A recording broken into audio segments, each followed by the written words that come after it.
Hey, Doug. How's it going? Can you guys hear me? Yeah. Hello. Hey, it's good to see you, and I assume it was a relief for you to be back on the field. How did that feel? Yeah, it was awesome to be back out there. It's a tough 2 weeks, kind of watching from the hotel room. So obviously, that didn't go as planned and as I wanted, but um, you kind of got to just roll with what happens now due to coronavirus and, just try to do the best that you can when you come back.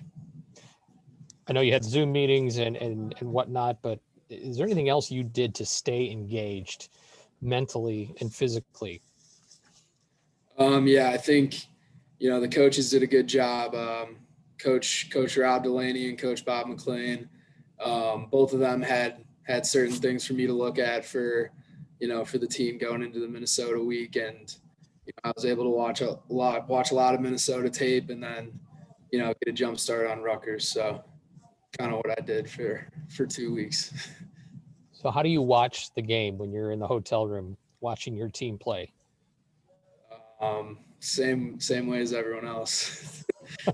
Turn on the TV and you're kind of out of the loop. You just got to watch and we react the same way as everyone else does. Maybe you're throwing things at all. Are you saying things? Or you're just sort of letting it soak in. Yeah, I definitely was nervous, and there's a lot of excitement to see some of the other guys that had to step up because we were out due to that stuff. Um, so yeah, it was fun to watch those guys, but there were nerves, excitement, the same sort of things that everyone else feels. Well, one thing about this offensive line, it's had pretty remarkable consistency this year. You're because of COVID, because of injuries, whatnot. There's been some shuffling. Is this the biggest challenge you've faced now as in your Illini career?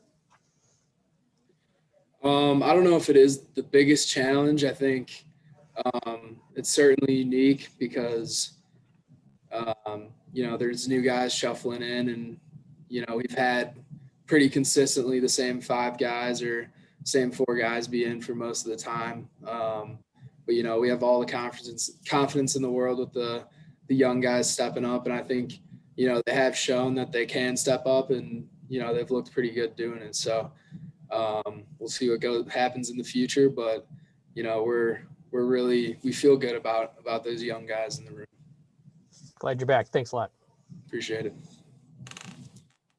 Doug, good to see you. I guess, you watched film, I'm sure you were in Zoom meetings, but what else do you do for 2 weeks by yourself in a hotel room? I mean, did you pick up any new hobbies? What are you doing in this time? Just played some Xbox, slept a lot, and yeah, I mean, that's about it. Can't really do much. I rewatched The Office once, so. Wait, like all the way through? Yeah. Oh, good for you. Really tails off there at the end. Good for you. Got a lot of time. What can you walk me through the feelings on that Thursday? I mean, it had to be like a mixed reaction. They tell you like, hey, you're going to be putting this contact tracing. What was going through your mind? How do you kind of process that in that moment? Obviously I was sitting in sitting in the Thursday meeting, kind of like the last breakdown until we go to the team hotel, and I was fully prepared to play against Purdue, and I was super excited after a tough week one. But yeah, they kind of just told me right before it started, and kind of hit me like a brick wall, and there's not much I could really do about it. So obviously I was super disappointed when it happened, because I wasn't going to be able to be out there with the team, but I kind of just looked at KG and V and Palcho and some of the older guys in the room and just said, you guys step up and do whatever you can to try to win these next two games. Thanks a lot, Doug. Hey, Doug. I'm just wondering, did your emotions ever go to anger about having to sit out as long as you did? Definitely. Definitely at the start. Just because, you don't really have a lot of control over what happens. It just is the way it has to be. you don't really have a lot of control, you can do all the right things, and all it takes is one positive test, and 4 guys who have been doing the right thing the entire time since we came back have to sit out for 2 games in their senior season, which is extremely disappointing. So yeah, obviously anger at the start, but you can't let things like that kind of take over your mind. So it's kind of just, what's the next challenge? Let's try to be ready for whatever comes next, whatever the next game is. Kind of that sort of mindset is what we all took. And obviously you, Isaiah, Keith, James, a lot of you came back and made an impact to win the first game. When you come back to an 0-3 team, like, what's your mindset of what you guys can accomplish the rest of the year? Yeah, I think coming back, we have a lot of guys who, are good leaders in that group, and, we don't want to just come back and try to, inject some energy, enthusiasm into the practices, into the week of preparation. And, we've kind of just been watching. So, we kind of knew what was going on, but not really. But, we really just wanted to come back, bring the energy, and try to just, help the team in whatever way possible. And I think, obviously last week kind of showed it, but, moving forward, even from here, we got to keep doing it. Thanks, Doug. Appreciate it. Doug, I think I know the answer to this, but I'm going to ask it anyway. Is from an offensive lineman perspective, and specifically a center's perspective, does your job change even just a little bit depending upon who's behind you at quarterback? In terms of technique, yeah, in terms of technique, in terms of your mindset, in terms of what you've got to basically have in the back of your mind on every snap. Does it differ even just a little bit? No, I think it's same thing goes through my mind. I try not to worry about who's back there behind me. I try to worry about what I have to do, and what us 5 on the offensive line have to do. So yeah, there's not much difference between who's back there. We're confident with both those guys. Can I ask you about the goal? I asked Rod, but can I ask you about the goal line stuff? I know you guys want to punch it in for 6 every time you can, and it just seems like there's a couple of things that are a little bit wonky that's going on right now with goal line, especially with the guys that you're mixing and matching. Mm-hmm. Obviously, as an offensive line group, we take a lot of pride in, when we get it down to the goal line, you got to get it in. So obviously we were disappointed not to do that, and moving forward, that's going to be something that we focus on, especially because, a lot of the stuff that happens on the goal line is on the offensive line, and, we got to punch it in.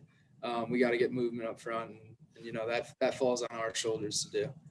And lastly, I wanted to get your assessment on Julian Pearl coming in like he did for Palcho, and how you thought he played, especially in that second half. Yeah, absolutely. Coming in the middle of the game is a super tough position to kind of be thrust into, and I think he handled it extremely well. I think he saw, some of the things that Pearl does well, especially in the run game, because we ran the ball quite a lot. But he's grown a lot in the past couple of years, and he had the transition over from another position, so it took him a little bit more time. But I think he plays with a lot of aggression, and he gets after it. So he'll fit in perfectly if he has to play, and we'll kind of see what happens from here on out. Thanks, Doug. Appreciate it. Hey, Doug, when you have a teammate get sick, tell me the emotions of that. When Brandon got diagnosed, how obviously you're upset about your own situation, but how did you feel about him? Yeah, obviously, first thing is just making sure he's all right, and he was.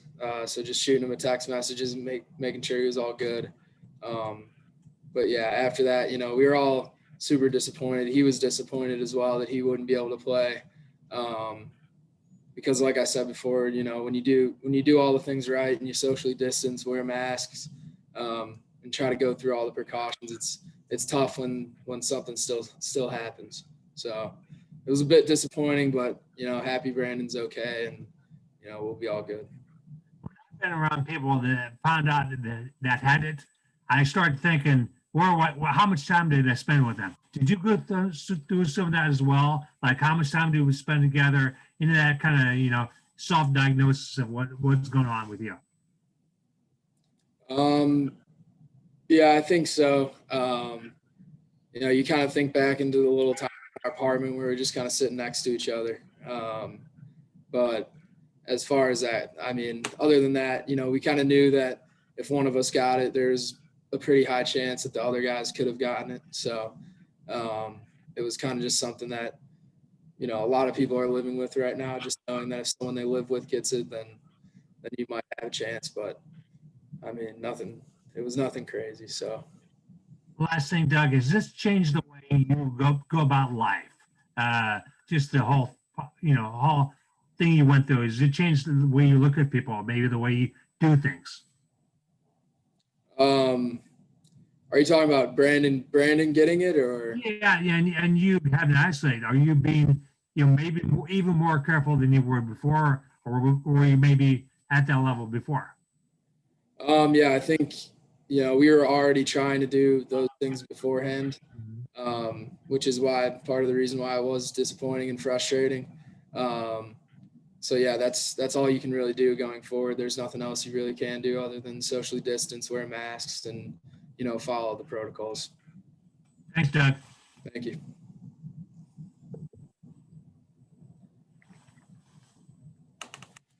All good? Oh. I guess I'll go.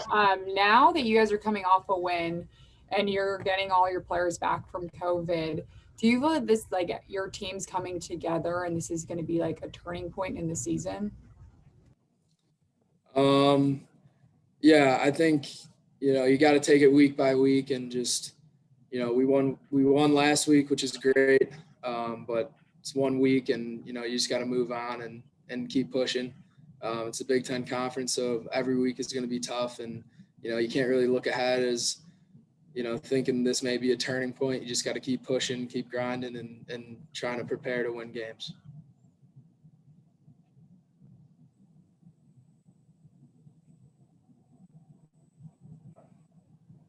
Thanks, Doug. All good? All right. Thanks, Doug. Thank you.